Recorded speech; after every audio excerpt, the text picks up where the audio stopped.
Hi, I'm Rich Steves, and it's party time in Europe. In this special episode, we'll see no museums and no art galleries, just lots of Europeans having lots of fun. People here are expert at festivals, and we're invited. Let's go.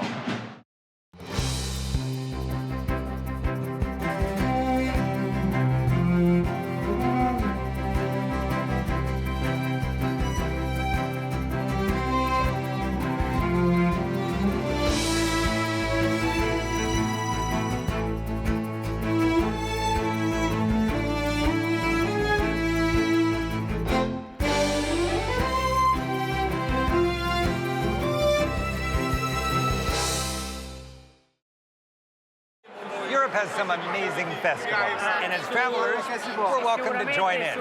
I found that the more you relax, the more people you meet, and the more you eat and drink, the more fun you're going to have. Now, with that attitude, let's party. In this second of 2 episodes on European festivals, we'll drop in on some of the continent's top parties, each rich in tradition and a celebration of local culture, and all of them full of opportunities to sing and dance, feast on traditional food, and party like a local. We'll dance with Spaniards, join wild and crazy crowds, and run for our lives. We'll browse holiday markets, sled down Alps by torchlight, drink lots of beer, and light up the sky. With the entire continent as our playground, fun is our mission. Over 2 episodes, we'll careen all over Europe. In this second one, we'll visit April Fair in Sevilla, Bastille Day in Paris, the running of the bulls in Pamplona, Oktoberfest in Munich, and Christmas in Nürnberg, Norway, and Switzerland. Europe, with all its history, art, and high culture, also knows how to celebrate. And with centuries of practice, it does it with gusto. If you know where to travel and when, you can enjoy extravagant festivals throughout the continent and throughout the calendar. And what better time of year to celebrate than spring, a season of renewal and rebirth. Throughout southern Spain, a region so expert at fiestas and romance, cities like Sevilla greet each spring with a festival for all ages. A festival where the horses are nearly as dressed up as the people, a springtime flirtatiousness fills the air, and travelers are more than welcome to join in the fun. For 7 days each April, it seems much of Sevilla is packed into its vast fairgrounds. The fair feels friendly, spontaneous, very real. The Andalusian passion for horses, flamenco, and sherry is clear. Riders are ramrod straight. Colorfully clad señoritas ride side saddle, and everyone's drinking sherry spritzers. Women sport outlandish dresses that would look clownish all alone, but somehow brilliant here en masse.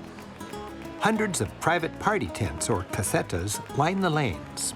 Each striped tent is the party zone of a particular family, club, or association. To get in, you need to know someone in the group or make friends quickly. My local friend, Concepcion, is well connected. And as a friend of a friend, we're in. This is your caseta. Because of the exclusivity, it has a real family affair feeling. Throughout Andalusia, at spring fairs like Sevilla's, it seems everyone knows everyone in what seems like 1,000 wedding parties being celebrated all at the same time. Festivals help maintain a culture's identity. Pageantry stokes local, regional, or national pride. And while annual festivals are the big events, this celebration of culture can be just as rich on a smaller scale. Traveling through Europe, any day of the year, you can experience a festive spirit powered by music that simply makes daily life more celebratory. Beloved musical traditions have long helped embattled cultures to assert their identity, to sing and dance their way through centuries of challenges. Like the Roma people here in the Czech Republic and throughout Europe. People everywhere grab their folk instruments, pull on their national costumes, and gather together to celebrate their culture. Patriotic hearts beat stronger with the sounds of each nation's unique music, such as klapa music in Croatia.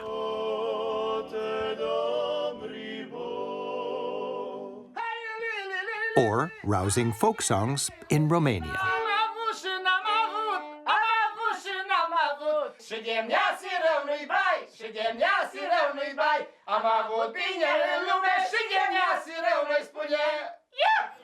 In university towns throughout Spain, roving bands of musicians like medieval troubadours are a festival just waiting to happen. In Austria, cradle of so much classical music, waltzing is the national dance, and hearts beat in 3/4 time.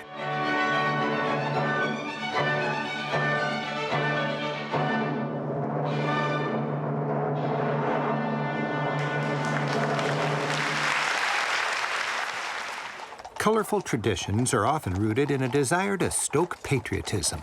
Many European countries, like Norway, are democracies but still have constitutional monarchs. And they celebrate their royal heritage with a stirring changing of the guard ceremony, like this one at London's Buckingham Palace. These martial spectacles, like here in Sweden, are holdovers from a time when this coordinated show of force helped dispel any thoughts of attack or revolution against the crown. And you'll see cute little ceremonies by cute little countries, like here in Monaco. Even though Europe may be unified as one, each country has its own national pride and national holiday.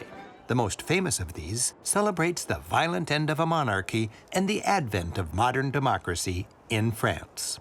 France's national holiday is July 14th, Bastille Day. And that means a big party as all of France indulges in a patriotic bash. In Paris, that means lots of flags and lots of parties. Everyone's welcome to join in.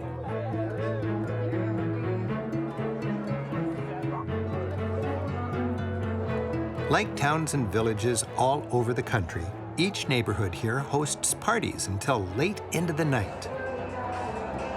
The local fire department's putting on this party, so I guess it doesn't matter if the fire marshal drops by.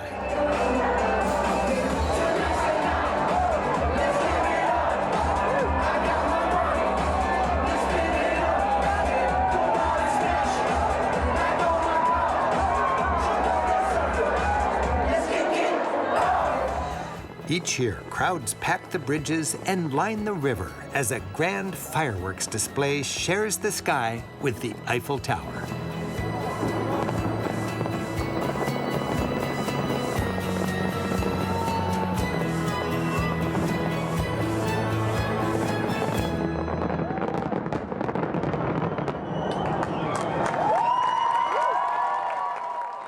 Each country has its iconic celebration. In France, it's fireworks over the Eiffel Tower. In Italy, it's a crazy horse race. And in Spain, it's bullfighting. Next on our party tour, the biggest bull festival of all, Pamplona's Running of the Bulls. Officially known as the Festival of San Fermin, the Running of the Bulls is perhaps Europe's greatest adrenaline festival. For 9 days each July, throngs of visitors, most dressed in the traditional white with red sashes and kerchiefs, come to run with the bulls and a whole lot more. The festival, which packs this city, has deep roots. For centuries, the people of this region have honored Saint Fermin, their patron saint, with processions and parties. He was decapitated in the 2nd century for his faith, and the red bandanas you see everywhere are a distant reminder of his martyrdom. And you know, I don't think anybody on this square knows or even cares. But at the Church of San Fermin, it's a capacity crowd, and there's no question what to wear for this Mass. To this day, locals look to Fermin, their hometown saint, for protection. Back out on the streets, it's a party for young and old. There's plenty of fun for kids, and towering giants add a playful mystique to the festivities.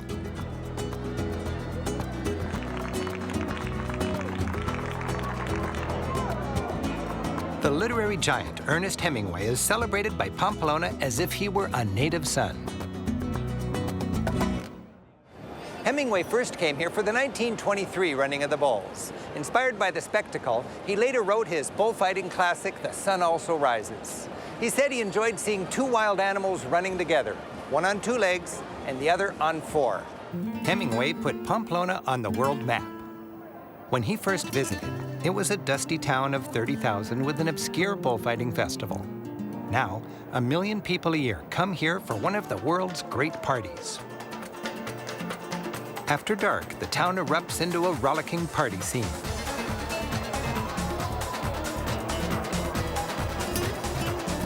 While the craziness rages day and night, the city's well organized, and even with all the alcohol, it feels in control and things go smoothly. Amazingly, in just a few hours, this same street will host a very different spectacle.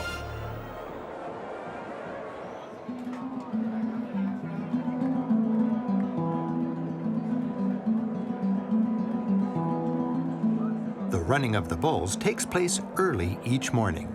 Spectators claim a vantage point at the crack of dawn. Early in the morning? Nope. For many of these revelers, it's the end of a long night. The anticipation itself is thrilling. Security crews sweep those not running out of the way.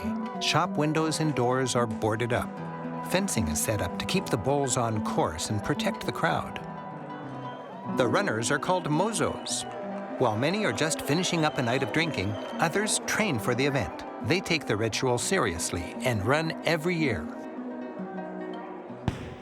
At 8 o'clock, a rocket is fired and the mozos take off. Moments later, a second rocket means the bulls have been released. They stampede half a mile through the town from their pens to the bullfighting arena. At full gallop, it goes by fast.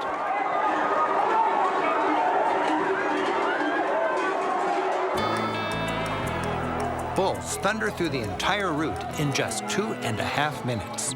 The mozos try to run in front of the bulls for as long as possible, usually just a few seconds before diving out of the way.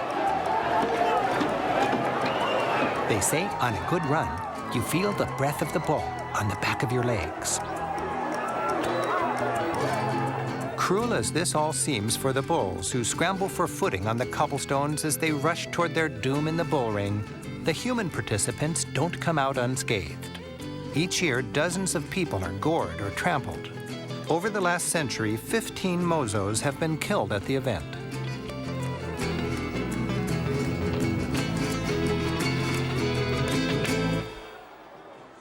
After it's done, people gather for breakfast and review the highlights on TV. All day long, local channels replay that morning's spectacle.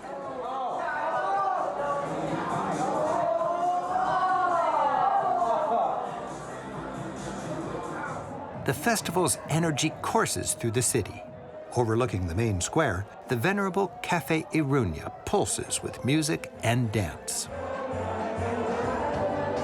While the masses fill the streets, VIPs fill the city's ballrooms. It seems everyone is caught up in this Festival of San Fermin. Of Europe's many great festivals, one of the wildest is Oktoberfest here in Munich. Germany's favorite annual beer bash originated about 200 years ago with the wedding reception of King Ludwig I. Ludwig's party was such a hit, they've been celebrating every year since. Oktoberfest lasts for 2 weeks from late September into October. Filling a huge fairground under a dramatic statue representing Bavaria, locals set up about 16 huge tents that can each seat several thousand beer drinkers. The festivities kick off with grand parades through Munich heading toward the fairgrounds. The queen of the parade is the Münchner Kindl, a young woman wearing a monk's robe, riding the lead horse with her beer stein raised.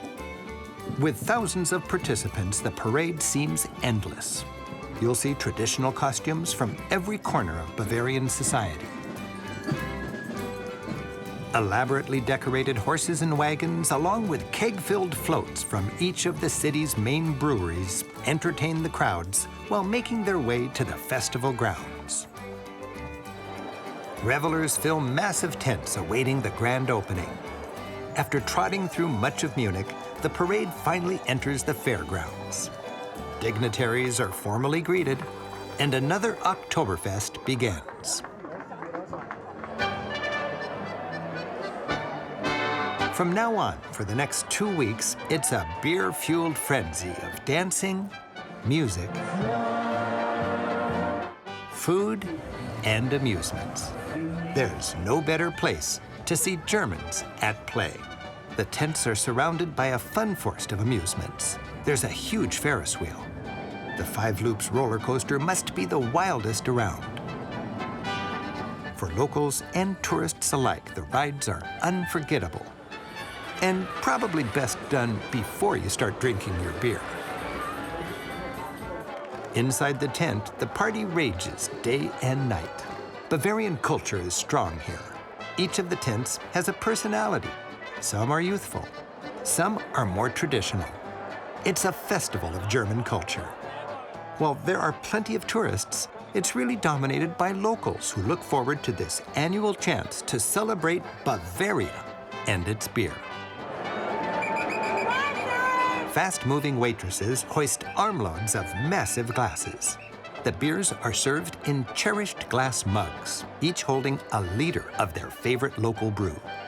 The people watching, Germans letting their hair down, is itself entertaining.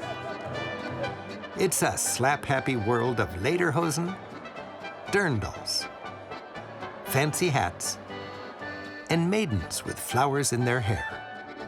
It's a multi-generational blowout, complete with schmaltzy music and lots of new friendships.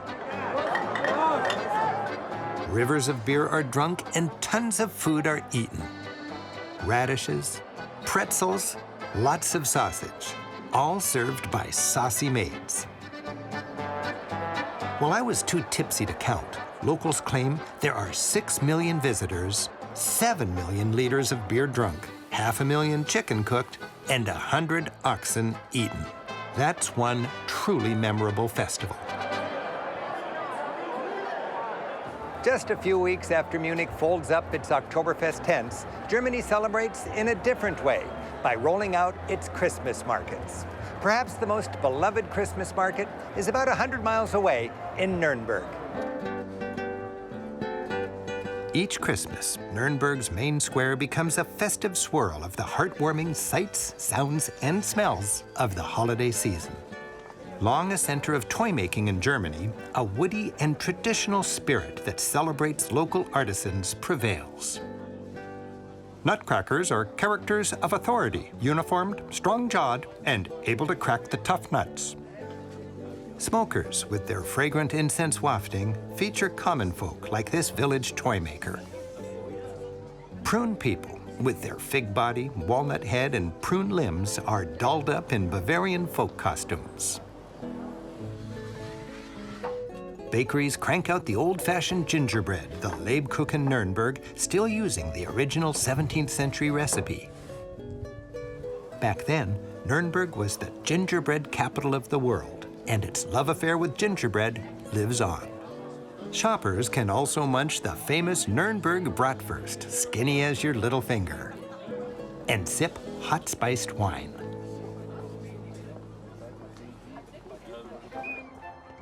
Like Easter, Christmas is built upon a pagan pre-Christian festival, and we celebrate it today with plenty of pre-Christian rituals, often without even knowing it. In Salzburg, they shoot big guns to scare away evil spirits.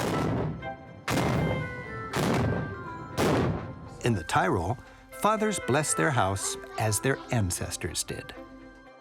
Families, friends, and food are integral to the French Noel.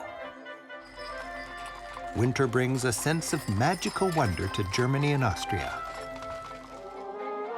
Italy reveals the sacred nature of the season from its countryside to its grandest church. Nature, in all its wintry glory, seems to shout out the joy of the season in Switzerland. And everywhere, Christmas is celebrated with family, as together Europe remembers the quiet night that holiest family came to be. The European Christmas season is long and festive. Rather than counting down the shopping days left, it's all about traditions and saints' days. For example, December 13 is big in Norway. It's Santa Lucia Day, one of the darkest days of winter and an important part of the Scandinavian Christmas season. All over Nordic Europe, little candle-bearing Santa Lucias are bringing light to the middle of winter and the promise of the return of summer. These processions are led by a young Lucia wearing a crown of lights.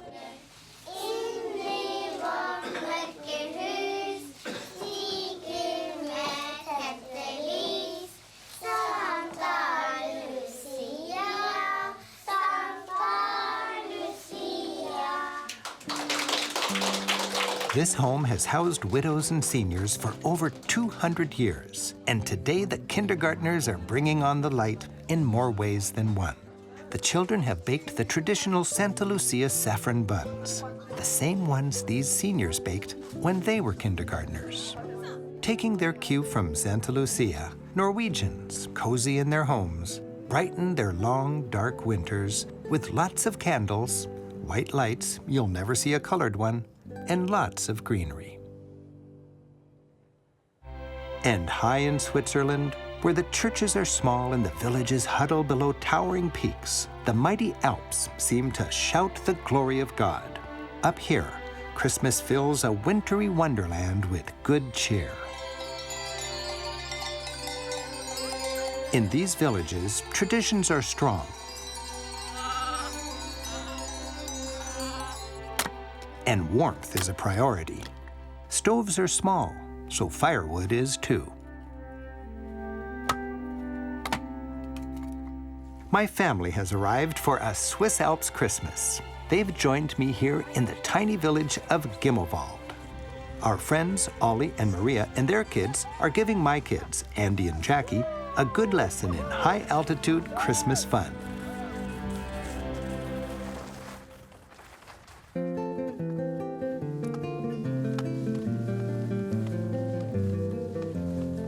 Ollie's taking us high above his village on a quest to find and cut the perfect Christmas tree.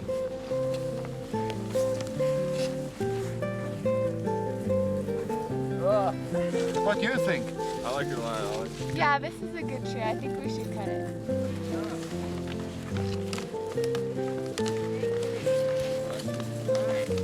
All right, cut them off.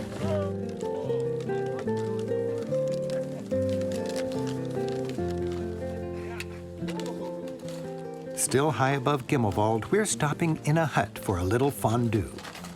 It goes too far. Fondue seems perfect in winter if you've come in from the cold. For them, it sets the tone for a warm and convivial time. Combined with good friends and family during the Christmas season, we have all the ingredients for a delightful little alpine festival. Before we know it, the light outside begins to fade. Here's to Happy Christmas. Yeah. Cheers.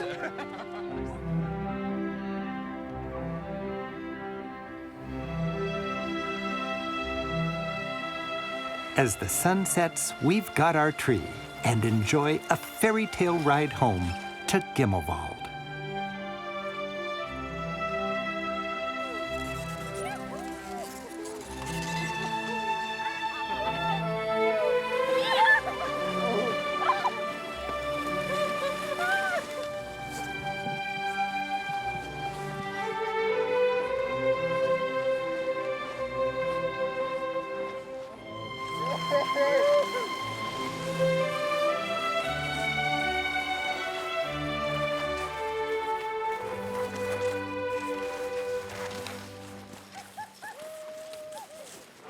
Festivals help keep Europe's rich heritage alive. As we've seen, they bring families and communities together, and everybody's welcome. They create lifelong memories and are flat out lots of fun. Thanks for joining us. I'm Rick Steves, encouraging you to enjoy festive journeys. Keep on traveling.